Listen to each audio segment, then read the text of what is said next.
سب سے پہلے میرے سارے سننے والوں کو میری طرف سے السلام علیکم۔ میں آپ سب لوگوں کا اپنا علی رضا۔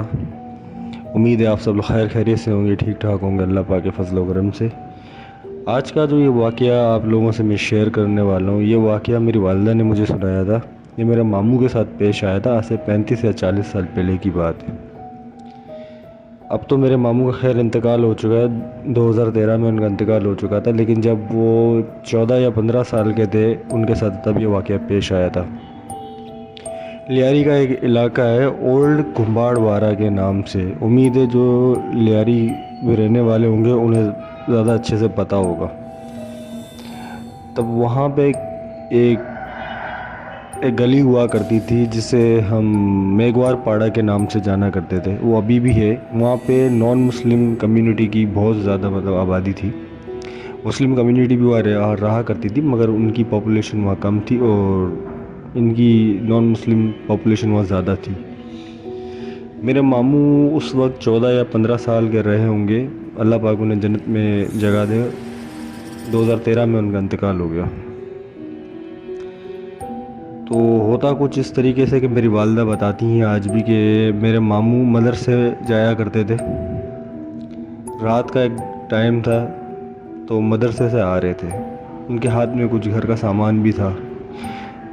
یہ اولڈ کماڑ وارہ سے جو لوگ سن رہے ہیں انہیں پتہ ہوگا کہ اس وقت ان ایریاز میں پاپولیشن بہت کم ہوا کرتی تھی، آبادی بہت کم ہوا کرتی تھی۔ اس ٹائم یہ بہت ویران علاقے رہا کرتے تھے۔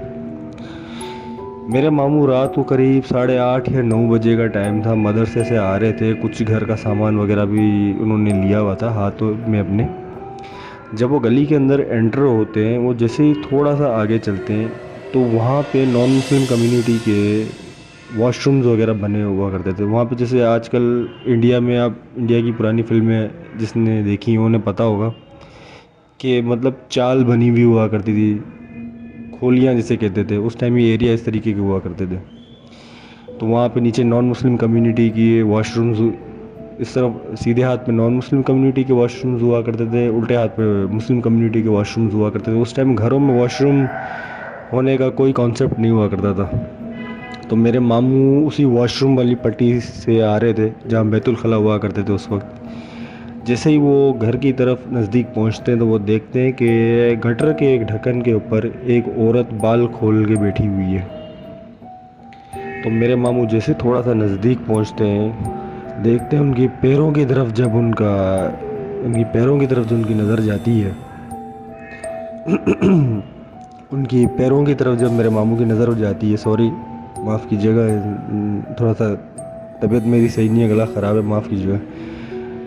بقول امی میری بتاتی ہے کہ جب ماموں کی نظر پیروں کی طرف جاتی ہے تو وہ دیکھتے ہیں کہ اس کے پیر بالکل الٹے اور وہ بال کھول کے سفید کپڑوں میں اپنے بال کو صاف کر رہی ہے گٹر کے ڈھکن کے اوپر بیٹھ کے۔ جیسے میرے ماموں وہاں سے دوڑ لگاتے ہیں، دیکھتے ہیں کہ بھاگتے بھاگتے جب ان کی پیچھے نظر پڑتی ہے تو وہ عورت بھی اسی بالکل پٹی میں دیوار کے ساتھ ساتھ ان کے ساتھ بھاگ رہی ہے۔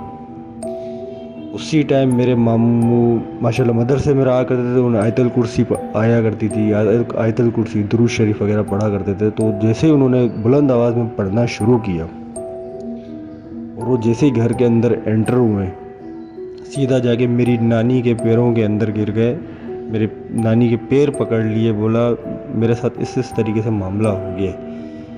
اگلے دن جب صبح وہ باہر جاتے ہیں، دیکھتے ہیں، لوگوں سے پوچھتے ہیں کہ میرے ماموں کے ساتھ یہ فرسٹ ٹائم ہوا تھا، تو وہ کہتے ہیں بقول پڑوس کے لوگوں کا کہنا یہ تھا کہ ہاں یہاں پہ کچھ اس طریقے کے معاملات ہیں، یہاں پہ ایسے الٹے سیدھے معاملات بہت زیادہ ہیں، یا اکثر لوگوں کو یہ چیز نظر آئی ہے۔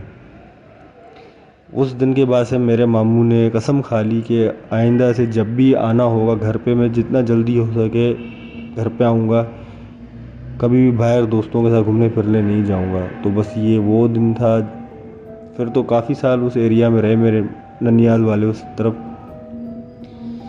یہ ایک شارٹ سا واقعہ تھا جو میری والدہ نے مجھ سے شیئر کیا اور میں نے آپ سب لوگوں سے شیئر کیا۔ امید ہے یہ واقعہ آپ لوگوں کو پسند آیا ہوگا۔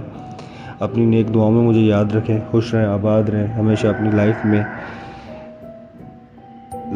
ویڈیو کے اینڈ میں اپنا contact number, Gmail I D آپ سب لوگوں کے ساتھ شیئر کر دوں گا. جس کو اپنے واقعات مجھ سے شیئر کرنا چاہتا ہے وہ ایزیلی مجھ سے شیئر کر سکتا ہے، میسیج کی صورت میں یا آڈیو ٹیپ کی صورت میں. اپنے آپ بھی مجھ سے شیئر کر سکتے ہیں آپ. اب میں یہی مجھے آپ لوگوں کی سخت سپورٹ کی ضرورت ہے. خوش رہیں، آباد رہیں، زندگی رہے. انشاءاللہ اور بھی ایسے واقعات آپ لوگوں کے ساتھ شیئر کیا کروں گا. اپنی نیک دعا میں مجھے یاد رکھیں، مجھے، میری فیملی کو. اب تک کے لیے چلیں، مجھے اجازت دیجیے.